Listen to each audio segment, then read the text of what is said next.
Bueno, buenas tardes. Soy Elena de Lorriaga. Estoy en representación del Consejo Profesional de Ciencias Naturales, que está organizando una serie de charlas, que ha organizado una serie de charlas durante este año. Esta es el sexto encuentro que hacemos, y la charla que se ofrecerá tiene como título Calidad del agua y producción. Esta charla cuenta con el aval de la Facultad de Ciencias Exactas y Naturales y de la Secretaría de Investigación y Posgrado de la Universidad Nacional de La Pampa, de la Secretaría de Recursos Hídricos, INTA, INCITAP, las municipalidades de Anguil y de Uriburu, el Centro Tradicionalista Colonia Inés y Carlota y la Veterinaria La Tapera de la localidad de Anguil.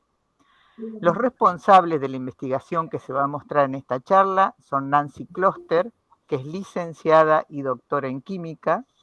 Se desempeña como responsable del Laboratorio de Suelo y Agua del INTA, Anguil. Es docente de la Universidad Nacional de La Pampa en la Tecnicatura en Laboratorio Agropecuario. Marcelo Real Ortellado es ingeniero agrónomo y doctor en agronomía. Actualmente se desempeña como jefe de la Agencia de Extensión Rural Santa Rosa. Es docente de la Universidad Nacional de La Pampa en la Facultad de Agronomía. Vanina Murcia es médica veterinaria y máster en producción agropecuaria de la región semiárida. Su formación se vincula a la producción porcina dentro del Laboratorio de Calidad de Forrajes y Calidad de Carnes del INTA. Florencia Cora Jofré es licenciada en química, es personal de apoyo en la investigación de CONICET y es docente de la Facultad de Ciencias Exactas y Naturales de la Universidad Nacional de La Pampa. Y Marianela Sabio, que es licenciada y doctora en química y se desempeña como investigadora del SIC CONICET y es docente de la Facultad de Ciencias Exactas y Naturales de la Universidad Nacional de La Pampa. Estarán a cargo de la exposición Nancy Kloster, Marcelo Real Ortellado y Marianela Sabio. Cualquier duda o pregunta pueden comunicarla por el chat.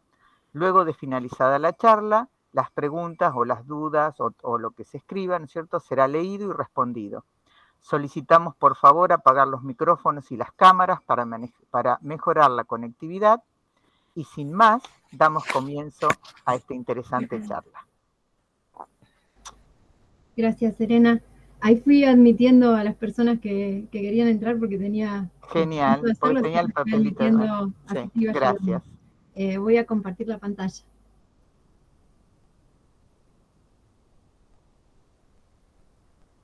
¿Están viendo todos? Ahí está. Ahí está. Genial. Bueno, muchas gracias por la presentación. Quería contarles que, bueno, además de nosotros, a quien mencionó Elena, hay docentes, no docentes, alumnos de la universidad y profesionales del INTA que estuvieron trabajando. Bueno, quería mencionarlos y agradecer especialmente a Micaela Pérez y a Adrián Benítez que estuvieron trabajando con nosotros en este proyecto. Bien, este trabajo se realizó en el Instituto de Ciencias de la Tierra y Ambientales de La Pampa, en la Universidad Nacional de La Pampa, y en el Instituto de Tecnología Agropecuaria, el INTA, en la Estación Experimental de Anguil. El trabajo se llevó a cabo en el marco de los proyectos de vinculación tecnológica Universidades Agregando Valor. Y trabajamos en conjunto la universidad, el INTA, con varios productores agropecuarios de la zona rural de Anguil, de Uriburu y de Colonia Inés y Carlota. Como todos sabemos, el agua es esencial para todas las formas de vida, es un nutriente básico para la vida de los animales, de las plantas. Sin embargo, a veces no se le da la importancia que realmente tiene. ¿Por qué digo esto? Porque a veces en la mayoría de las explotaciones ganaderas, por ejemplo, los animales tienen libremente del agua, disponen del agua en todo momento, pensando que mientras el sistema de distribución funcione correctamente, el animal va a consumir el agua que necesite, cubriendo sus necesidades hídricas. Sin embargo, ese planteamiento, ese pensamiento es erróneo, porque si bien es importante la cantidad de agua que ingieren los animales, tanto o más importante es la calidad que tiene ese agua. Entonces, en este trabajo se analizó el agua con el objetivo de profundizar el conocimiento sobre la calidad de acuerdo al uso, por ejemplo, el consumo humano, el consumo animal, para riego, ¿sí? Y de esa forma poder incorporar información sobre esa aptitud, favoreciendo los sistemas de producción en la región semiárida pampeana. La zona de muestreo involucró el este de la capital pampeana en las localidades de Anguil, Uriburu y Colón Inés y Carlota, como les decía anteriormente. En general las muestras fueron tomadas alrededor del corredor de la ruta 7, podríamos decir, cercanas a la ruta 7. Y los muestreos se realizaron en establecimientos que se dedican a las actividades agropecuarias, entre ellos cultivo de cereales, oleaginosas, también crían ganados porcinos, ovinos, equinos, también aves de corral. En total se relevaron 46 establecimientos y se tomaron 63 muestras en un periodo entre el año 2016 y 2019. Todas esas muestras fueron llevadas al Laboratorio de Espectrometrías Atómicas en la Universidad Nacional de La Pampa y al Laboratorio de Suelos y Agua en el INTA. Se determinaron varios parámetros físico-químicos a campo, entre ellos la temperatura, el pH, la conductividad, y luego las muestras las llevamos al laboratorio de la universidad, donde se hicieron otros parámetros físico-químicos, y además también para determinar la calidad de ese agua o determinar la composición multielemental que tenían esas aguas, se cuantificó el perfil mineral, incluyendo elementos mayoritarios, minoritarios y tóxicos. En la universidad contamos con un espectrómetro de emisión atómica con plasma inducido por microondas y es ese el equipo que utilizamos para analizar la parte mineral del agua. Nancy. Sí, bueno, les comento que bueno, nosotros como parte del proyecto, desde el Laboratorio de Suelo y Agua de INTA Anguil, bueno, trabajamos en forma conjunta con Micaela Pérez, mi compañera, analizando principalmente el contenido de aniones mayoritarios, como lo son sulfatos, cloruros y nitratos, ¿sí?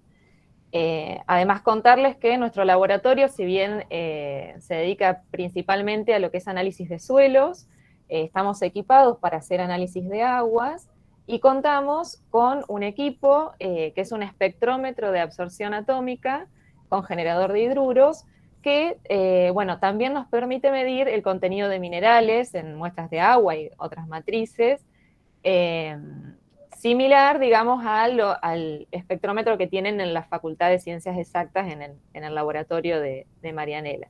Entonces, bueno, debido a este nexo que tenemos desde hace algunos años, es que estamos trabajando en conjunto, justamente comparando resultados de análisis de minerales obtenidos con estos dos equipos. Pasamos, Mari, la otra. Bien.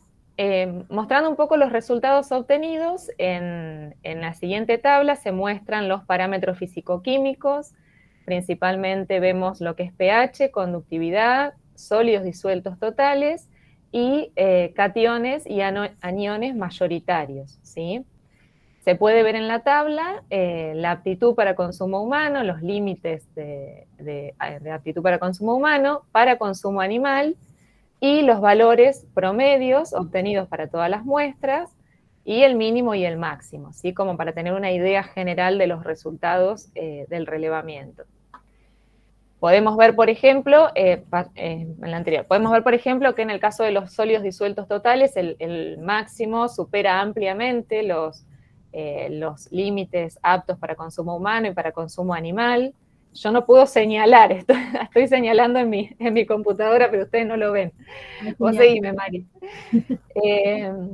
También vemos que se superan ampliamente estos límites, por ejemplo, para contenido de sulfatos, de cloruros, ¿sí?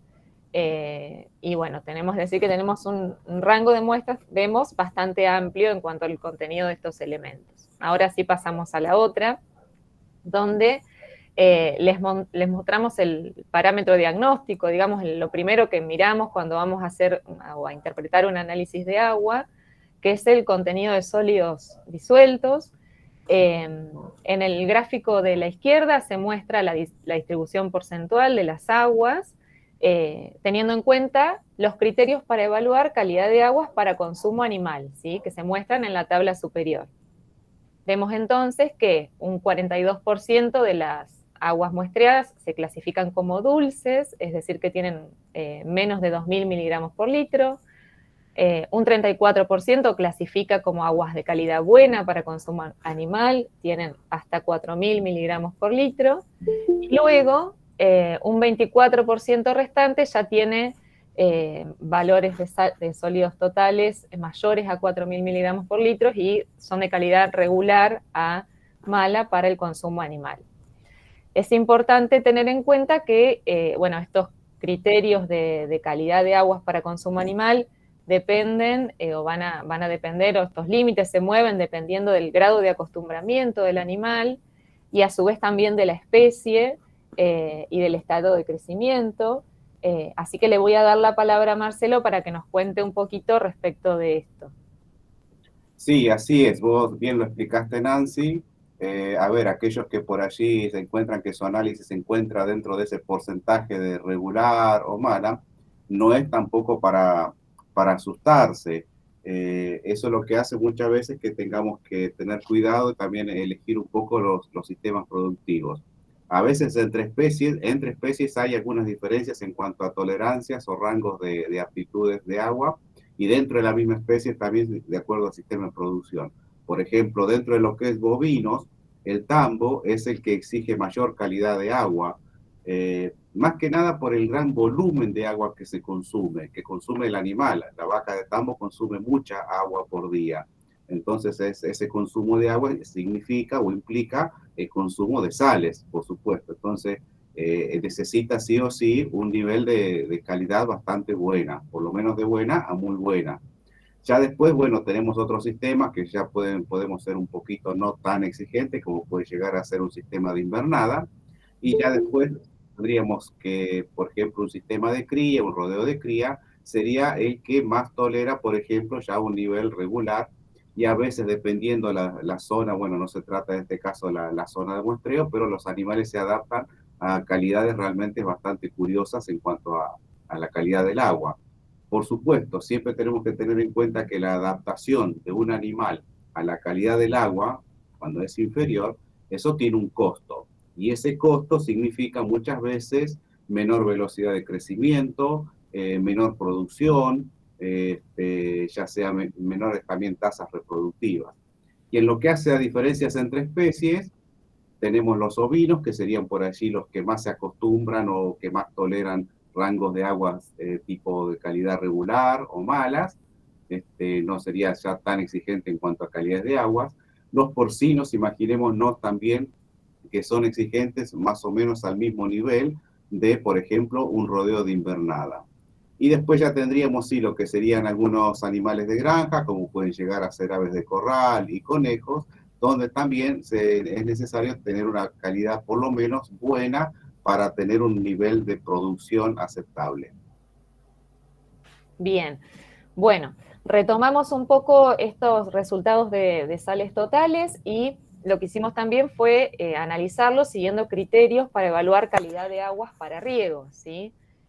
Hay algunas referencias internacionales que nos indican que aquellas aguas que tienen sólidos totales disueltos por debajo de 450 miligramos litro no estarían presentando ninguna restricción en cuanto a su uso para riego, mientras que si vamos de 450 a 2.000 miligramos litro podemos tener ligeros a moderadas restricciones y será en ese caso hacer necesario algún tipo de manejo del agua, del riego, para evitar problemas de salinización en los suelos. Y ya aguas con sólidos disueltos mayores a 2.000 miligramos por litro pueden ocasionar problemas severos de salinidad de suelos y no es recomendable su uso. Siguiendo este esquema de clasificación, vemos que la parte verde del gráfico que representamos anteriormente como aguas dulces, que tendrían menos de 2.000 miligramos por litro, son las que serían aptas o ligeramente, digamos, apropiadas para riego. mientras que el 58% restante ya no sería recomendable porque podría estar ocasionando problemas de salinización del suelo.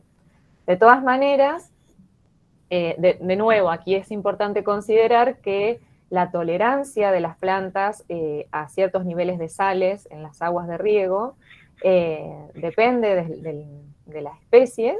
Y bueno, no sé si Marcelo querías comentar algo al respecto de eso. Sí, por supuesto. O sea, cuando hablamos de riego, sobre todo en esta zona, en esta región, tenemos que considerar siempre los dos niveles. Por ejemplo, una puede ser una huerta familiar, para tener idea de un nivel de escala de producción, o podemos tener una huerta ya a nivel comercial. En el caso de huertas familiares, bueno, las cosas se solucionan mucho más fácil. Uno debería ir pensando en cambiar el lugar de la huerta. Total, la huerta es pequeña. Siempre las huertas familiares rara vez superan los tamaños de 10 por 10, 15 por 15, 10 por 15. Entonces, bueno, ir pensando cada 4, 5, 6 años, ir cambiando el lugar de la huerta. Y ese lugar que va dejando la huerta, después, bueno, aprovecharlo a sembrar con otras especies para recuperar el suelo. La forma de solucionar a nivel casera un agua de mala calidad, siempre, bueno, es la mezcla siempre con aguas de lluvia, y si no, bueno, hacer algo a nivel casero, a nivel familiar, un pequeño riego por goteo, riego localizado. Esa sería la parte más sencilla. Ya la cosa se empieza a complicar un poco cuando comenzamos a hablar de producción hortícola comercial, donde ya hablamos de invernaderos, de túneles o de producciones a campo en forma extensiva. Entonces, una de las cosas que tenemos que tener en cuenta es que el riego constante, más allá de si es localizado, si es por manto o si es por surco, estamos salinizando el suelo, sobre todo con esas aguas que son de calidad regular. Hay algunas técnicas, sí, desde lo más costoso a aquellas cosas que uno debería ir planificando. Lo más costoso, por supuesto, siempre es utilizar bombas de ósmosis inversa. Es una inversión muy alta, solamente muy pocos productores comerciales en La Pampa lo tienen. Y si no, bueno, ya también lo mismo, un poco ir pensando y planificando una alternativa, es decir, bueno, si estamos trabajando con 4 o 5 invernaderos o macrotúneles o más, también ir pensando una rotación de los mismos, quizás cada 8, 9 o 10 años, cosa también de permitir a los suelos ir recuperándose. Hay algunas prácticas de recuperación de suelos salinos que se están haciendo trabajos interesantes de investigación en el CERET de General Pico, para ya cultivos a nivel comercial, como estamos hablando. Y también algunas otras formas también de evitar también, o sea, el traslado de los invernaderos y permitir que estén siempre en el mismo lugar, es usar los contenedores o semicontenedores, por ejemplo, en el caso de cultivos de tomate, que se utilizan semicontenedores largos, donde el suelo en realidad se lo prepara uno a través de abonos orgánicos y mezclas de distintos suelos y otros abonos. Entonces, bueno, por más que se vaya salinizando o que nosotros estemos colocando agua muy salina, luego eso se recupera o se recicla de otra manera. Por supuesto, siempre todo lo que es a nivel comercial, a esta altura y con estas calidades de agua, lo que se recomienda siempre es el riego por goteo, y más que riego por goteo es el riego localizado, es decir, que la gota de agua caiga al costado de la planta solamente y no en otro lugar y en los intervalos que nosotros buscamos. Esas serían un poco las dos situaciones, digamos, a microescala, una huerta familiar, y ya pensando si no una huerta comercial de 4, 5, 6, 7, 8 invernaderos, aquellas personas que deciden dedicarse a ese tipo de producción. Bien, bueno, perfecto. Bueno, lo que hicimos también, estudiando un poquito los resultados, fue clasificar o ver cómo era la distribución de sólidos totales en las diferentes zonas de muestreo. Les recuerdo que esto se hizo en años diferentes, y en un momento se muestreó la zona de Anguil, luego la zona de Uriburu y Colonia Inés y Carlota. Entonces, bueno, clasificando un poco por zonas, vemos que en lo que es Colonia Inés y Carlota tenemos un alto porcentaje de aguas que son dulces, con menos de 2.000 miligramos por litro, y bueno, aptas serían tanto para riego como para consumo animal, y un 31% de muestras que clasifican como buenas, con sales totales menores a 4.000 miligramos por litro, y que ya en las zonas de Uriburu y Anguil, esta proporción disminuye un poco, aunque de todas maneras tenemos una una buena proporción de aguas entre dulces y buenas, de alrededor del 60%, y bueno, que son aptas, digamos, tanto para consumo, aptas principalmente para consumo animal en estos casos. Bien, tenemos que tener presente que estas sales en las aguas están formadas por diferentes iones, ¿sí? Y una de las cosas que hicimos fue evaluar dentro ya del análisis más específico cuál es el efecto de ciertos iones que pueden producir toxicidad a las plantas, ¿sí? Siempre hablando del riego en este caso. Un problema de toxicidad lo vemos a campo porque se manifiesta en la planta, a diferencia del problema que estábamos hablando de salinidad, que lo vemos principalmente y también en el suelo, digamos, ¿sí? Acá en los gráficos se muestra lo que es toxicidad por cloruros, o sea, la distribución de muestras clasificadas de acuerdo a sus potenciales peligros de toxicidad por cloruros, y por sodio evaluado a partir del RAS, ¿sí? Los límites recomendados a nivel internacional para aguas de riego se muestran en la tabla superior. Vemos entonces que en lo que respecta a cloruros, un 32% de las aguas no presentaría riesgos de toxicidad, que tienen menos de 140 miligramos litro. Un 28% de las muestras tienen riesgos ligeros a moderados y un 40% riesgos severos de toxicidad por este elemento. Mientras que en lo que respecta a toxicidad por sodio, tenemos un 31% de las muestras que tienen riesgo ligero a moderado y un 66% con riesgo severo, ¿sí? Solo un 3% vemos que son aguas sin riesgos de toxicidad por sodio. Lo que les quería mencionar también es que esta toxicidad en las plantas se diferencia por la forma, digamos, en la que se ve sobre los cultivos. En el caso de toxicidad por sodio, se produce la quemazón de las hojas en los bordes externos y principalmente en las hojas más viejas, en primer lugar, mientras que la toxicidad por cloruros aparece como quemazón en el ápice de las plantas, es decir, en las partes más jóvenes, ¿sí? Y bueno, no sé si todos conocen, mencioné el RAS, pero el sodio evaluado a partir del RAS, que es la relación que existe entre la concentración de sodio y la concentración de calcio y magnesio, ¿sí? Eso que no lo mencioné. Además, es importante considerar que estos criterios o niveles críticos, digamos, de concentración de los elementos, como para llegar a ser tóxicos sobre las plantas, también depende de las especies y podemos identificar algunas que son más tolerantes a estos iones que otras. No sé, Marcelo, vos habías mencionado algunas. Sí, por supuesto. Bueno, estamos hablando siempre de aguas para riego, por supuesto. Entonces, bueno, a nivel, por ejemplo, de huertas, tendríamos, por ejemplo, las remolachas, las acelgas, que serían aquellas que son un poco más tolerantes o por lo menos pueden completar su ciclo productivo en niveles un poco más altos de sodios y de cloruros también. El tema también, o sea, cuando uno ve y dice, bueno, ¿cuál sería un poco la situación cuando estamos llegando a un exceso o unos niveles de RAS o de cloruros bastante altos? Muchas veces tenemos indicios en los suelos que nos van diciendo que prestemos un poco de atención. El caso muchas veces que tiene que ver con la formación de costras blancas, pero más que nada los suelos que son un poco, van perdiendo coloración, que van perdiendo capacidad de infiltración, que son muy livianitos. Entonces, bueno, cuando nos encontramos con ese tipo de suelos que vemos que ni siquiera a veces responde a lo que es un abono o un abono orgánico, bueno, es cuando tenemos que empezar a abrir un poco los ojos y prestar atención porque estamos seguramente pasándonos o llegándonos a los límites o a los límites superiores de lo que sería la tolerancia en cuanto a niveles de RAS y de cloruro. Pero bueno, si a veces no tenemos otras alternativas, a nivel casero volvemos un poco a decir lo mismo, tenemos los dos niveles, a nivel casero, a nivel comercial.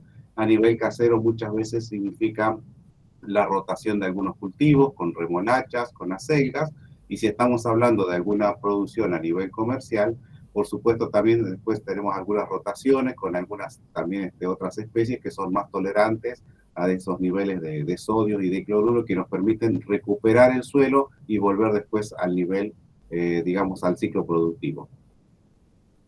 Bien. Bueno, aquí lo que les queríamos, digamos, retomando el tema de problemas de sodificación o salinización, el Laboratorio de Salinidad de Riverside propone, esta fue una clasificación muy conocida a nivel internacional, una escala, que bueno, es la que se muestra en el gráfico, en donde vemos el riesgo de sodificación, clasificado como S de 1 a 4, ¿sí?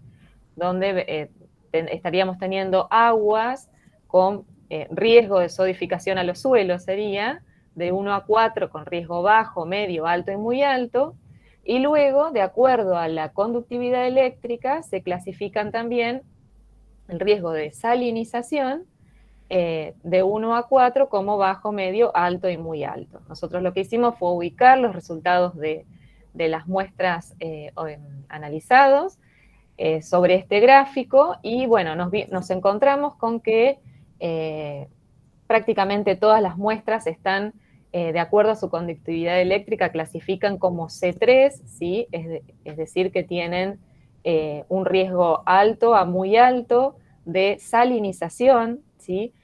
Recordemos esto que es para aguas de riego, ¿sí? Fíjense que nosotros identificamos una alta proporción de aguas con menos de 2000 miligramos, bueno, esto es microsiemens centímetros, si lo pasamos a miligramos sería alrededor de 2000 miligramos por litro, la escala está en conductividad eléctrica, bueno, estoy haciendo una conversión aproximada a sales totales porque son dos parámetros que están muy relacionados. Entonces, si bien una alta proporción de las aguas analizadas tiene valores de sólidos totales menores a 2000 miligramos por litro, igualmente tenemos problemas, como decía, ligeros a moderados de salinización, ¿sí? Y en función del valor calculado de RAS, que es la relación entre el sodio y el calcio y magnesio, en esas aguas de riego, bueno, tenemos aguas de diferente peligro de sodificación del suelo, ¿sí? Bueno, sobre el lado derecho superior pueden ver la cantidad, dentro del número de muestras analizadas, cómo clasifican cada una de ellas. Bien. Ahí seguías, Marcelo. Perdón, tenía el micrófono apagado. Ahí, bueno, una de las cosas que podemos sumar... Discúlpame, Marcelo. Acá y te decía seguías por la otra, pero si querés sumar algo del RAS y la conductividad eléctrica, sí, dale. Sí, más que nada también en algún momento tiene mucha relación el caso del RAS con el calcio. Entonces, aquellos, por ejemplo, productores, quizás los más avanzados en lo que hace a producción comercial, no tanto, pero aquellos que se inician, sobre todo en esta época que deciden, por ejemplo, realizar cultivo de tomate en un invernadero o en un sombráculo o a campo, hay una característica que tienen los tomates que ustedes van a ver la parte de abajo que se convierte en una zona negra oscura, que son tejidos muertos. No es una enfermedad, sino que está relacionado justamente con la absorción del calcio y tiene una cierta relación también con los niveles de RAS. El metabolismo del calcio que le permite a la planta a través de un crecimiento veloz y la disponibilidad de calcio de acuerdo también a los niveles de RAS. Pero bueno, ese es un síntoma también que se puede ver a simple vista y bueno, aquellos que se inician por allí en la producción de tomate o que tienen en la huerta nomás algún tomate y comienzan a ver que la parte de abajo del tomate comienza a tener esa zona oscura, tejido muerto, bueno, no es ninguna enfermedad, no se asombren, no es algo que sea dañino, así que no se preocupe, esa parte se arranca y se corta y no pasa nada. Ahora sí, si podemos pasar a la próxima. Bueno, allí tenemos se muestran 3 niveles de iones que se analizaron, el caso de magnesio, sulfatos y nitratos. Y lo que podemos ver allí son las proporciones de agua, la cantidad de agua buena o agua que presentan unos niveles de magnesio que están dentro de lo que es la calidad de, digamos, agua buena. En el caso de magnesio, que tenemos un límite de 200 miligramos por litro, o también lo que muchas veces por allí ustedes se pueden escuchar, que son las partes por millón. pero bueno, aquí estamos hablando ya de miligramos por litro, que es exactamente lo mismo. Y después tenemos una proporción bastante baja de lo que sería las aguas malas o regulares. En lo que hace a sulfato, también las aguas buenas, que hay una proporción realmente bastante interesante de aguas buenas, y en lo que hace a nitratos, también. Vamos a aclarar que lo que hace a sulfatos y magnesio, muchas veces los síntomas están asociados, en el caso de animales, a diarreas, que uno puede observar sobre todo en animales que se encuentran en crecimiento, y cuando uno ve que hay algunos niveles de magnesios o de sulfatos, que sobre todo de sulfato que se exceden un poco, uno puede ver que al animal le cuesta formar lo que uno le llama la torta en las heces, ¿sí? En el bosteo del animal. Pierde forma de torta el bosteo, entonces, bueno, esas son algunas cosas que uno debería ir viendo. Y en lo que hace el magnesio también, el tema de las diarreas. Cuando uno decide suplementar, porque en caso de que pueda llegar a faltar un poco de sulfatos, uno debería tener en cuenta que las sales de sulfato tienden a dar una especie de amargor al agua. Entonces, bueno, hay que tener un poco de cuidado cuando uno comienza el periodo de acostumbramiento, sobre todo animales en crecimiento, ¿sí? Sobre todo los bovinos. Y en lo que hace a nitratos, está asociado sobre todo por allí a algún tipo de contaminación de la napa, o más que nada contaminación del pozo o de la bomba o de la parte específica donde se está extrayendo el agua. Allí lo que uno recomienda muchas veces es hacer un análisis microbiológico. Bien, en cuanto a la presencia de arsénico, sabemos que el arsénico es un problema mundial, ¿sí? Sabemos que podemos hallar arsénico ampliamente en el medio ambiente, en los organismos, y existen muchas vías en que los humanos y los animales pueden estar expuestos al arsénico, y una de ellas es a través de la ingestión, a través del agua, de los alimentos. El arsénico naturalmente presente en los suelos argentinos tiene origen volcánico, y a partir de los suelos es que se produce la movilización hacia las napas. La zona más afectada con arsénico en Argentina es la llanura chacopampiana, en el centro del país, que es una de las regiones más densamente pobladas, y las provincias más afectadas son Córdoba, Santiago del Estero, Chaco, Salta, Tucumán, Santa Fe y La Pampa, ¿sí? Es decir, que en La Pampa no estamos exentos a la presencia de arsénico en nuestras aguas. En relación a la normativa que existe y a las guías recomendadas por la Organización Mundial de la Salud, por la Agencia Ambiental de Estados Unidos, hay un límite, ¿sí?, que fijaron, que es un límite máximo admisible de 10 microgramos por litro para consumo humano. Y ese es el valor que se incorporó al Código Alimentario Argentino, a pesar de ser un valor que continúa siendo algo provisional, porque hay cierta incertidumbre en cuanto a los efectos en la salud del arsénico, ¿sí? Entonces, para humanos, 10 microgramos por litro. En la provincia de La Pampa tenemos una ley que podríamos decir un tanto obsoleta, un poco vieja, que recomienda 180 microgramos por litro en agua de consumo. Y lo que podemos observar en los gráficos, acá van a ver, esta es la región de las muestras de la zona de Anguil, la zona de Colonia Inés y Carlota y la zona de Uriburu. Podemos observar con respecto a el consumo humano, si lo miramos con respecto al consumo humano, podemos ver que en la zona de Colonia Inés y Carlota encontramos aguas con concentraciones de arsénico menor a 10 microgramos por litro. Con respecto al consumo animal, se recomienda que, o frecuentemente se considera aceptable, 200 microgramos por litro, es decir, niveles menores a 200 microgramos por litro no afectarían a los animales. Podemos ver que varias muestras tienen menos de 200, pero sí encontramos con algunas con niveles mayores a 200 y encontramos una muestra también, es un establecimiento donde se tomaron 2 muestras con niveles de arsénico mayores a los 1000 microgramos por litro, es decir, mayores a 1 miligramo por litro, lo que sería más comúnmente una ppm de arsénico. No sé, Marcelo, si habíamos dicho que hablabas un poquito del arsénico, si no sigo con el flúor y después unís los dos. Sí, podemos ya decirlo, o sea, tranquilamente, o sea, la relación entre arsénico y flúor, bueno, sabemos, como bien lo dijiste vos, Marianela, es un tema regional, no es un tema que muchas veces tiene que ver con algún pozo en particular o alguna perforación o una napa.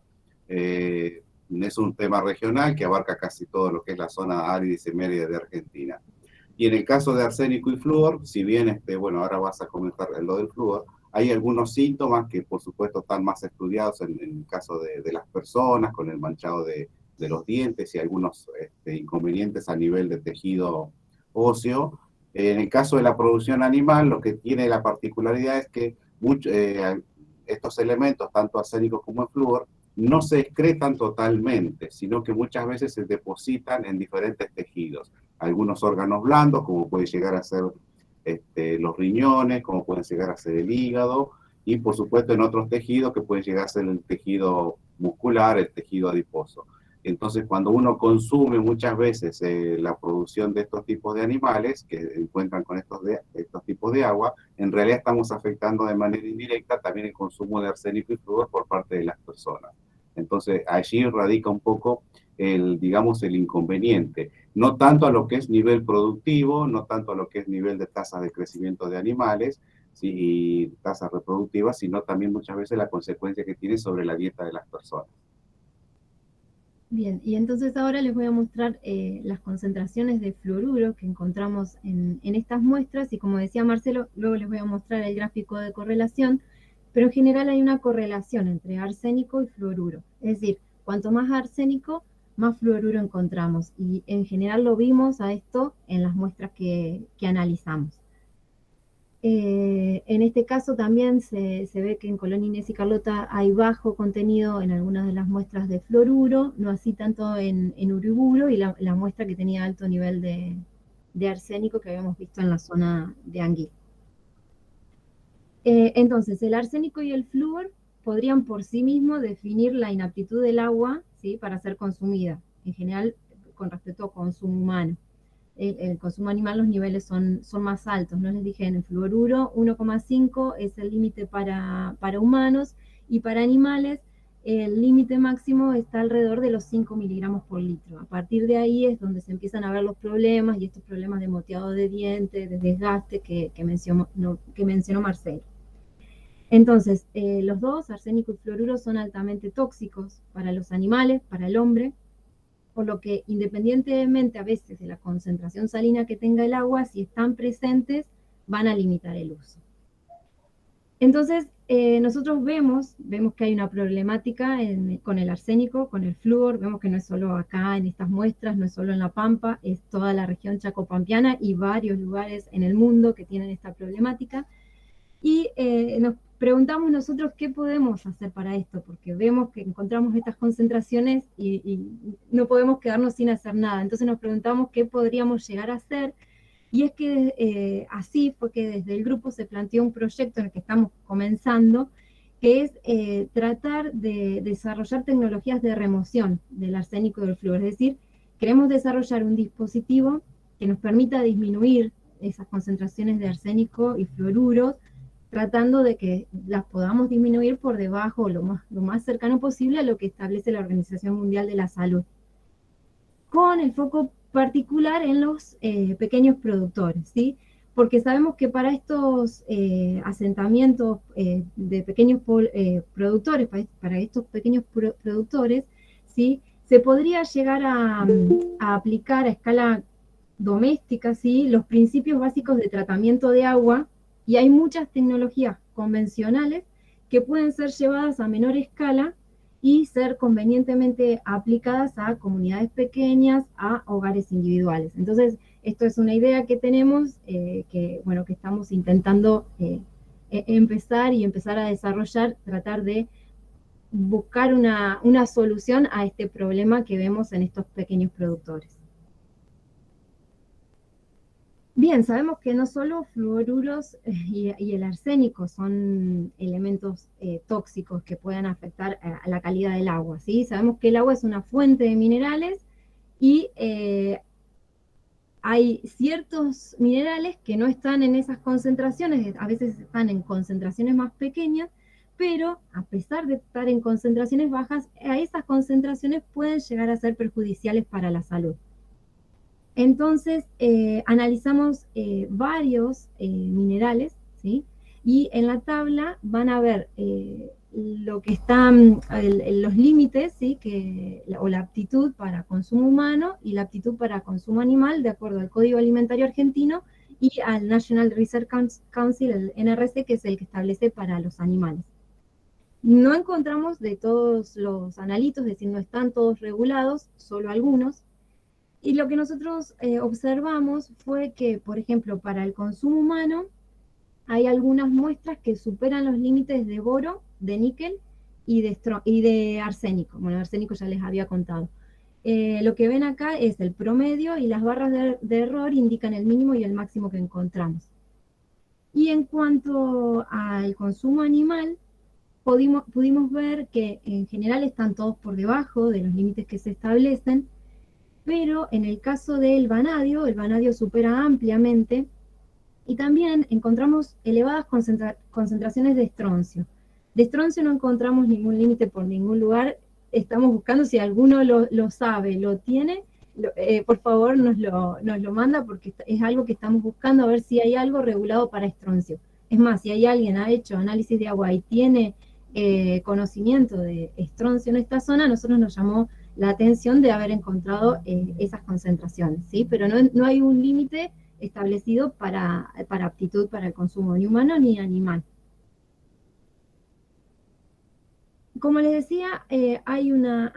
Marcelo, no sé si querías decir algo acá, ya pasaba para el otro.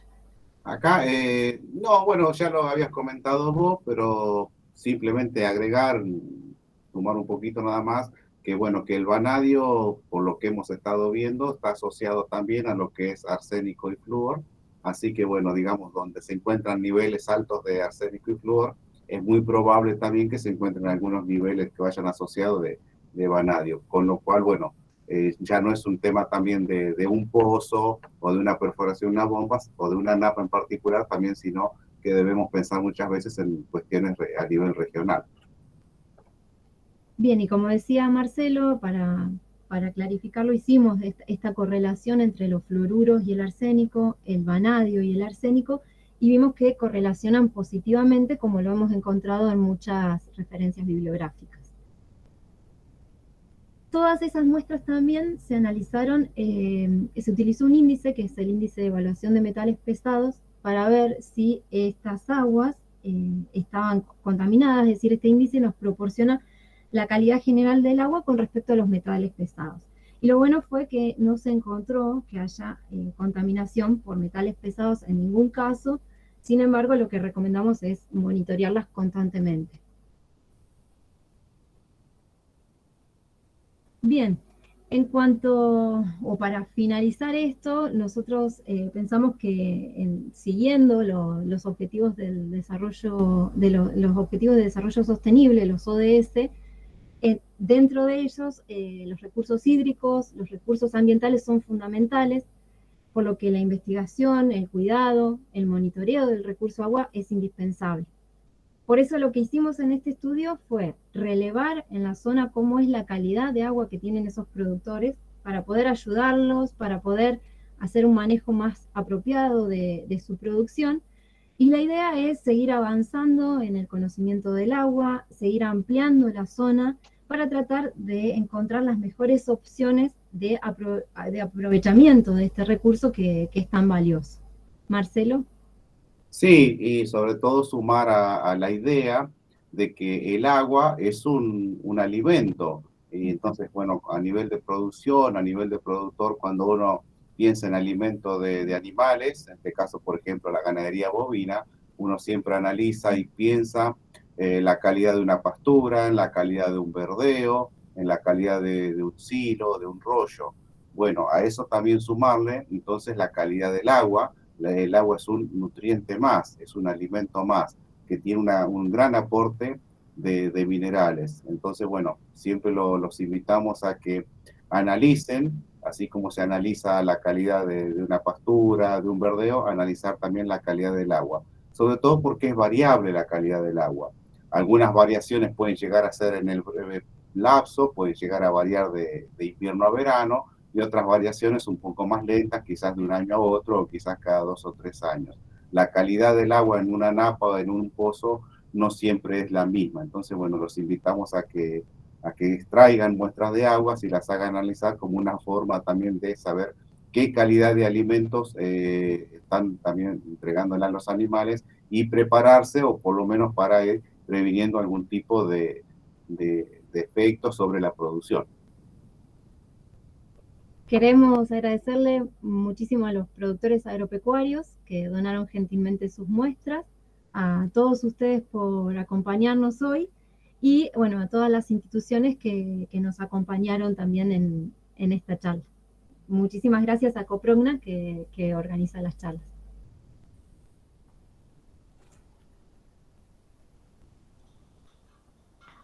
Bueno, muy interesante. Tenemos algunas dudas, algunas preguntas que las voy a ir leyendo en orden, ¿no es cierto? Y vamos a ver qué se puede decir al respecto. Primero preguntan si se puede acceder a la presentación. La presentación va a estar disponible en el YouTube de Coprogna y en el YouTube de la Facultad de Ciencias Exactas y Naturales. Y si necesitan la grabación, se las enviamos de alguna forma. Así que en ese sentido no se hagan problemas. Se anuncia por Facebook, así que están subidas, se anuncia, así que, pero en unos días ya va a estar disponible. Le mandé el correo de Coprogna por si quieren preguntar.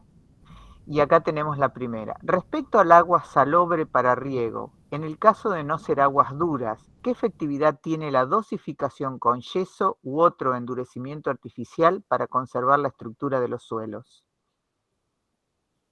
A ver, generalmente la aplicación de yeso uno la recomienda, se están también realizando algunos estudios a nivel de suelo, realizar algunas enmiendas a nivel de suelo más que a nivel de agua de riego.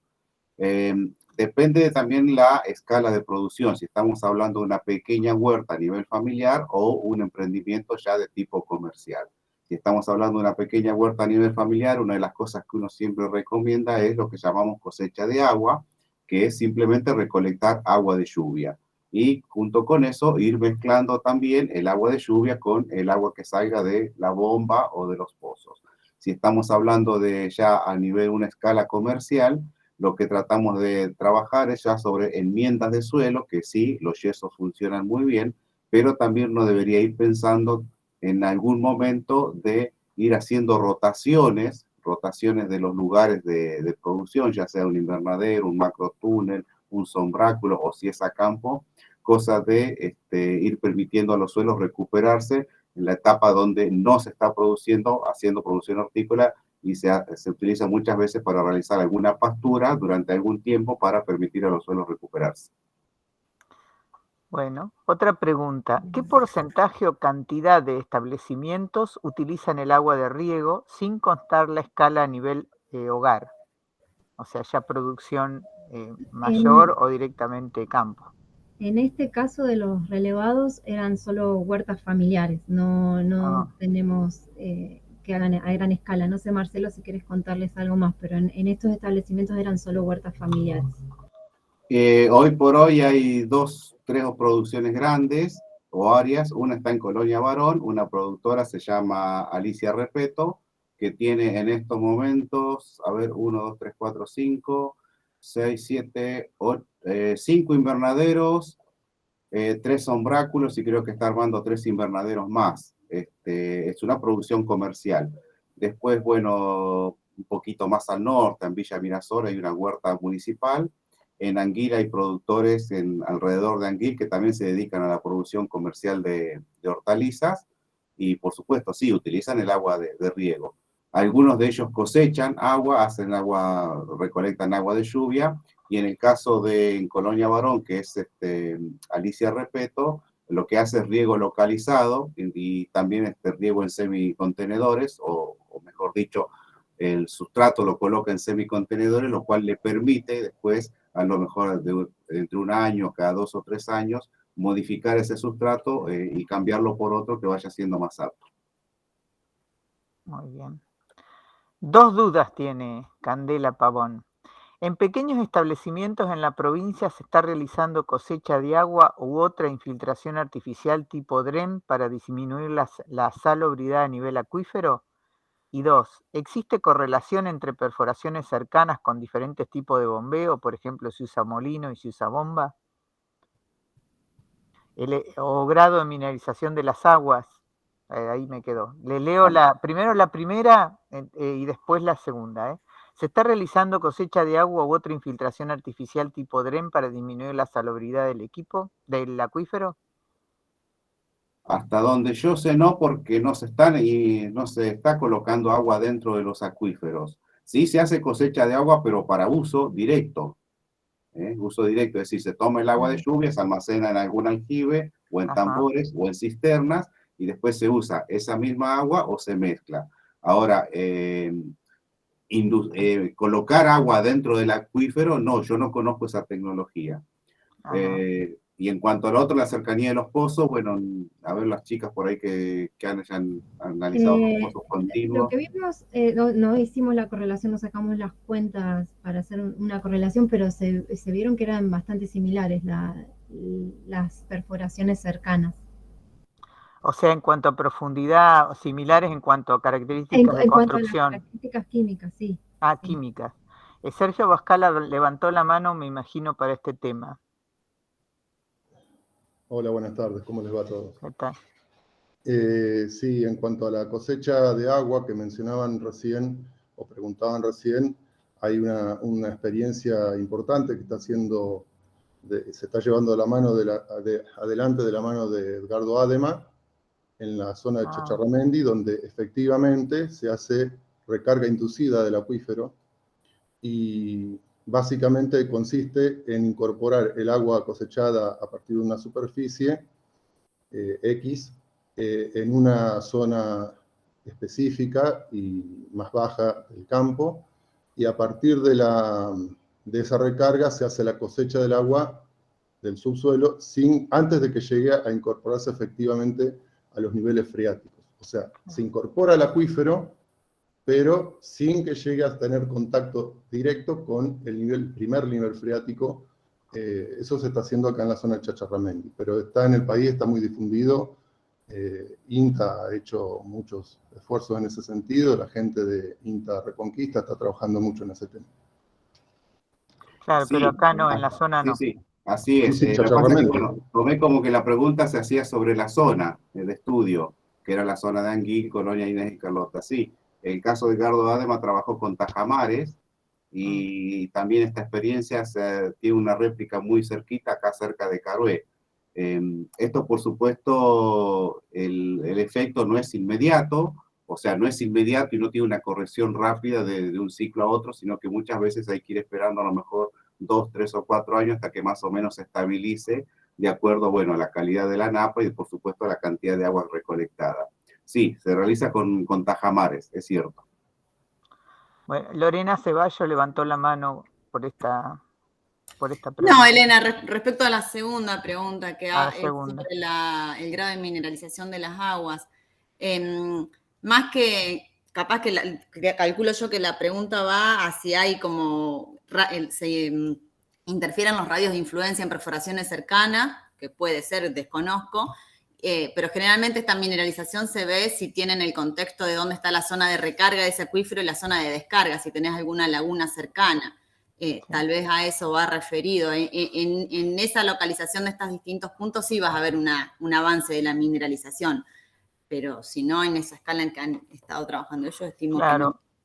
Y respecto a lo que hoy contaban por la relación de estroncio, vanadio, fluoruro, exacto, sí, está re bien que den porque está ligado a los sedimentos loésicos de la zona, que ahí Elena puede darnos más explicación. Claro, yo lo que les quería preguntar respecto a esto es que 2 perforaciones cercanas, del cual el agua se extrae a distinta profundidad, puede estar dando contenido salino distinto. Eso muy sí, diferente. A profundidad, sí. Esa es una. Y sí. después la velocidad de extracción, donde vos tenés una perforación, la velocidad de extracción que das, si es molino, si es bomba, también te da la evolución de esa salinización. Por ahí se saliniza más rápido o por ahí el flujo, al ser horizontal, ¿no es cierto?, permite que el agua sea estable. Cuanto mayor velocidad de extracción tenés, más dificultades vas a tener porque el agua se te puede salinizar más. O se está sacando del médano o de Cerro Azul. Claro, depende o de de dónde Cerro Azul también, sí. Entonces, hay que prestar atención en la profundidad a la cual se está extrayendo el agua. Por ahí van a tener problemas con eso. Tenemos algunos datos, pero no de todos los productores, porque algunos sí sabían a qué profundidad tenían la bomba, pero otros no tenían ni idea. Y es más, eran de campo, o eran alquilados, o eran de heredado, y no tenían ni idea de cuál era la profundidad. Entonces, de algunos lo tenemos relevado, pero de otros no. Está bien. Sería interesante ir avanzando en eso también. Sí, está bueno. Alguien que participe. Mi pregunta iba a lo que apuntó Elena, si tenían conocimiento de muestreos de similares profundidades dentro del acuífero que tuvieran extracción con una posible turbulencia frente a filtro o con bombeo de molino que tuvieran diferencia mineralógica. Bien, ¿sabes qué? Vamos a contactarnos con todos de vuelta, volver a preguntar y ver eso y tratar de analizar los datos respecto a molino, bomba también, porque tenemos... Es súper difícil porque los molineros no llevan mucho registro por ahí de sus perforaciones. Pero, pero habría que ver los productores sabían. Claro, con la cañería de la bomba y un freatímetro por ahí podés llegar a mejorar. Exacto. Bueno, la ponen a Candela, por favor, en el equipo de investigación. Genial. Bueno, Santiago Echani dice, llama la atención la variabilidad de la composición química. Mi pregunta es, ¿es recomendable técnicamente regar áreas grandes con esas aguas? Parece que a nivel de huerta se soluciona según lo que han contado, pero en grandes áreas... Es uno de los problemas que tenemos con las producciones intensivas, sobre todo producción primaria intensiva. En general, en La Pampa no tenemos la calidad suficiente de aguas para hacer riego de producciones hortícolas. Son muy pocos los lugares, muy pocos los sitios. Y donde se encuentran esos sitios realmente se trata de cuidar bastante y aquellas producciones que se localizan en esos lugares, bueno, que lo aprovechen al máximo dentro de lo posible y recomendable, porque bueno, no es algo muy común en la provincia de La Pampa.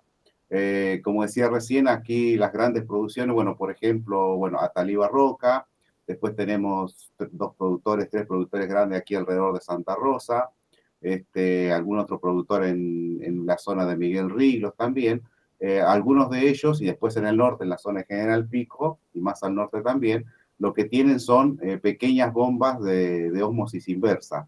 Entonces, bueno, lo que hacen es desalinizar el suelo y utilizar esa agua para riego. Pero sobre todo para riego en una etapa que es muy complicada, que es la etapa de plantín, que es el momento más delicado de las plantas hortícolas, la etapa de plantín. Después, bueno, se hace una rustificación y a nivel de campo, bueno, se trata ya de empezar a mezclar un poco el agua, porque si no el consumo es muy alto y aún así después se afecta mucho todo lo que es la calidad del suelo. Pero sí, es uno de los problemas que tenemos para, digamos, para poder implementar emprendimientos de alimentos frescos, por llamarlos así, alimentos frescos, que es lo que son, en grandes cantidades y en grandes superficies, que sería lo recomendable. Sí, el problema de la ósmosis también es el rechazo, ¿no es cierto?, que tenés. Exacto. Sergio Abascal dice, te voy a estar molestando por el dato de Chacharramendi, mensaje de Candela Pavón. Y Sergio Abascal levantó la mano, a ver. Sergio.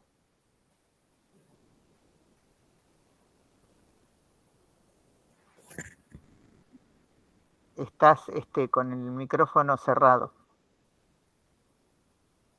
Ah, se volvió otra vez. Bueno. Sergio. Disculpen, ahí volví. Sí, se corta ese vidrio, no sé, están todos entrando y saliendo, se ve que la conexión no es muy buena. Sí, no hay problema con respecto a la a la duda respecto, o a la información respecto de lo que está haciendo Edgardo. Hay una publicación que tiene INTA muy buena al respecto. A mí también me gustaría agregar, respecto de estas cuestiones que mencionaba Santiago Chanis, respecto a la variabilidad espacial, y que creo que tiene que ver, la variabilidad química, ¿no? Que tiene que ver un poco también con la variabilidad propia del acuífero pampeano, donde en algunos sectores obviamente tenemos, como decía, ahí no me acuerdo, Lorena, algunos sectores donde tenemos el Médano, algunos sectores donde tenemos el Cerro Azul, pero además, que esto, Elena, vos lo sabés muy bien porque has hecho algunos estudios al respecto, muchos de los trabajos en sistemas a gran escala que se han hecho en sistemas de riego en este sector este de la provincia de La Pampa, sobre todo, tiene que ver con podríamos llamarlo con las napas colgadas. Es decir, se ubican, hay lentejones dentro del acuífero y donde, digamos, creo que más que además de la profundidad de la perforación, seguramente está influyendo si la perforación se encuentra en un lentejón o no. Hay digamos, sí, estudios donde, digamos, no solamente es limitante la calidad del agua, sino la cantidad de agua que podemos encontrar en las perforaciones de esta región. Y hay algunos sectores específicos donde los caudales son suficientes, obviamente, para después conectar bombas en paralelo, y a partir de eso sí hacer emprendimientos como los que se encuentran en la localidad de Catriló, donde tenés 60 hectáreas de producción, digamos, a gran escala, de cultivos extensivos, ¿no?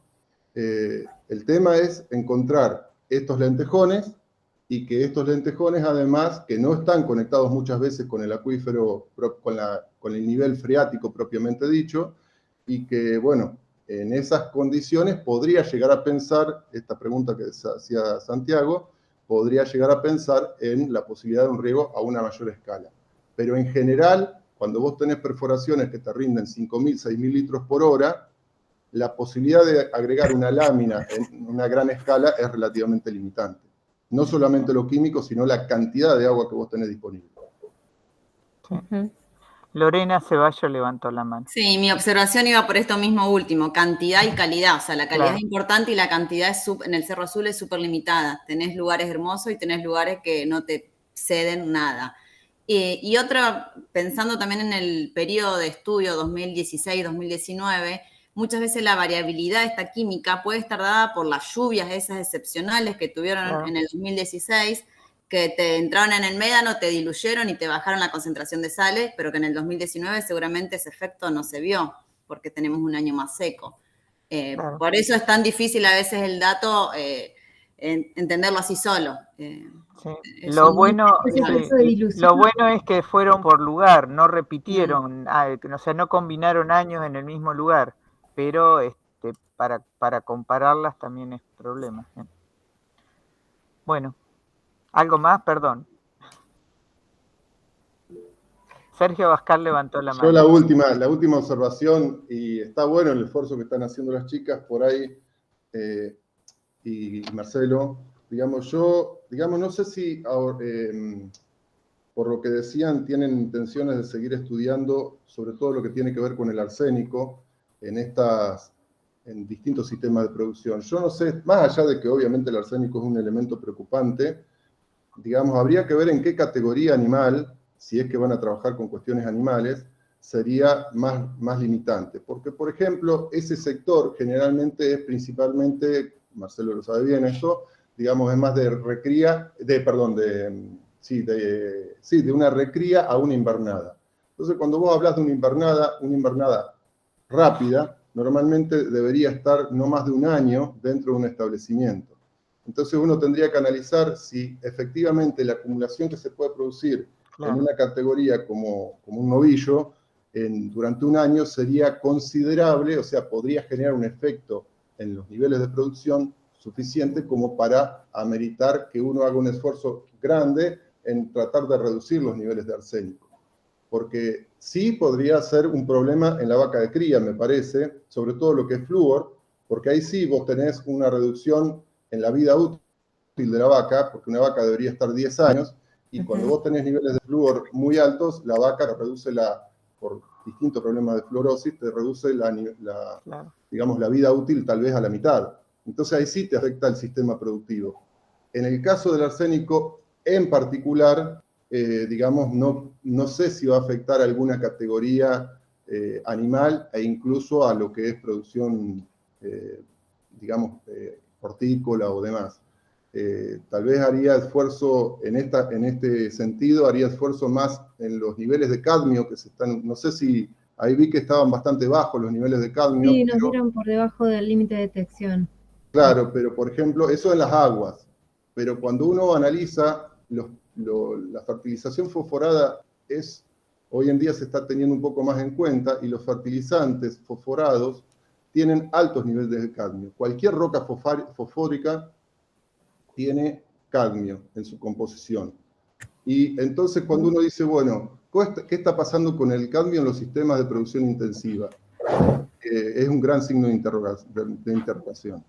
Hay algunos estudios en Argentina que dicen que la roca fosfática, tanto la local como la que se está importando, tanto de Marruecos como de Túnez y de Brasil, están teniendo altos niveles de cadmio. Entonces ahí sí, y el cadmio trae una enfermedad que es el Itaí, que en Japón la han detectado, y eso realmente le ha traído serias consecuencias, porque ese sí se acumula no solamente en plantas, sino también en carne. Entonces ahí sí puede haber algún problema.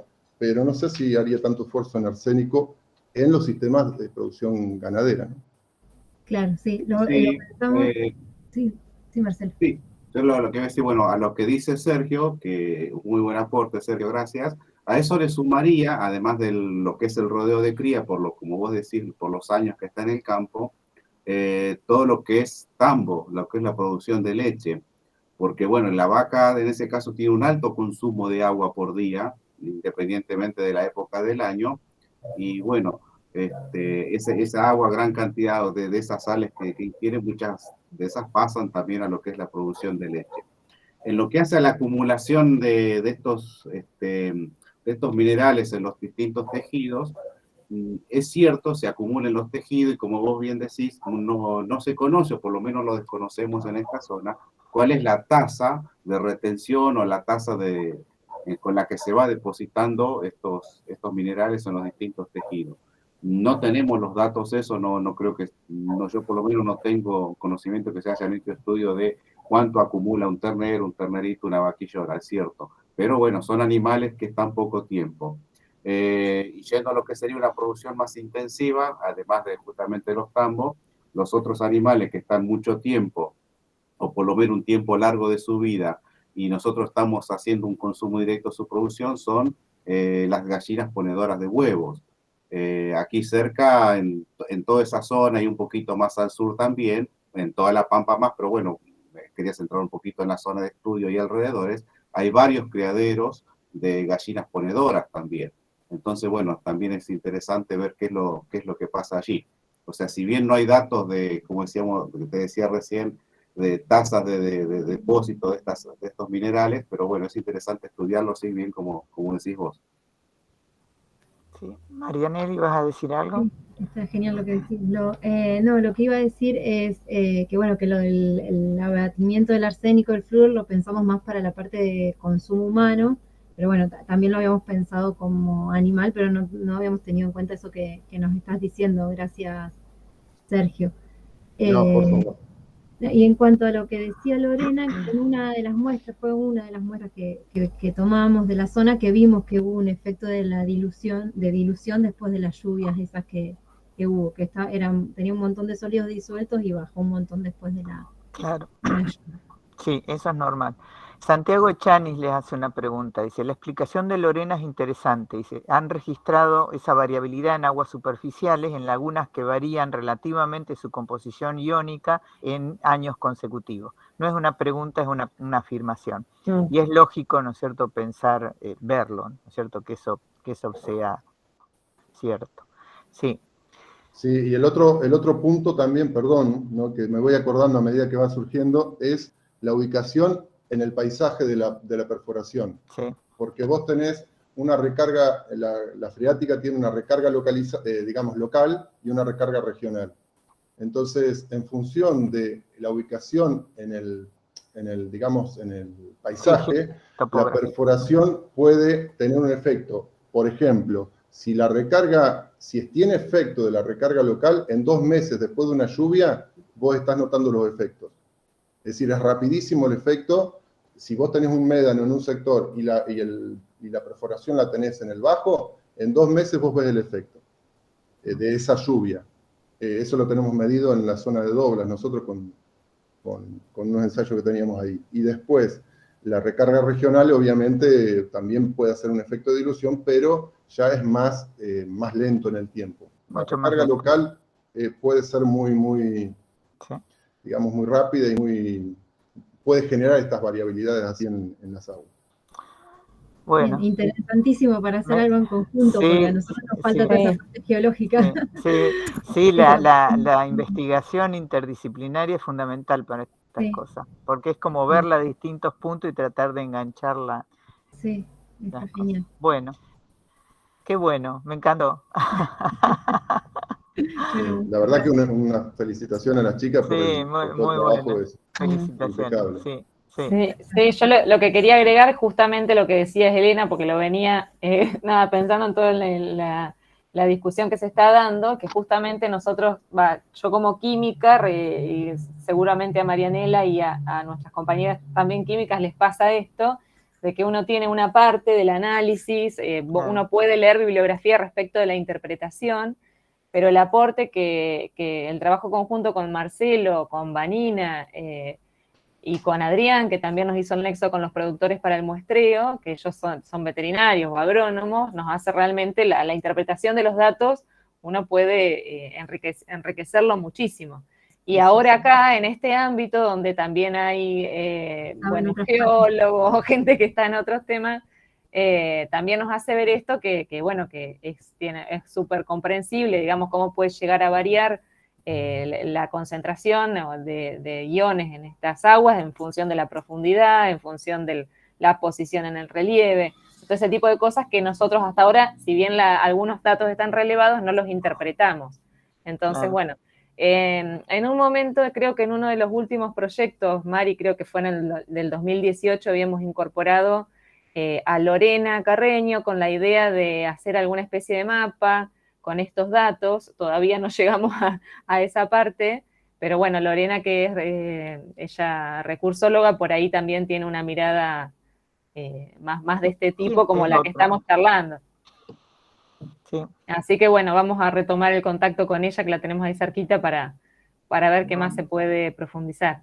Bueno, muy bueno, realmente muy bueno. Bueno, cualquier cosa entonces, avisen nomás, chiflen, que bien, estamos. Bueno. Bien, bueno, muchas gracias. Voy a cortar la grabación primero y después vamos a saludar.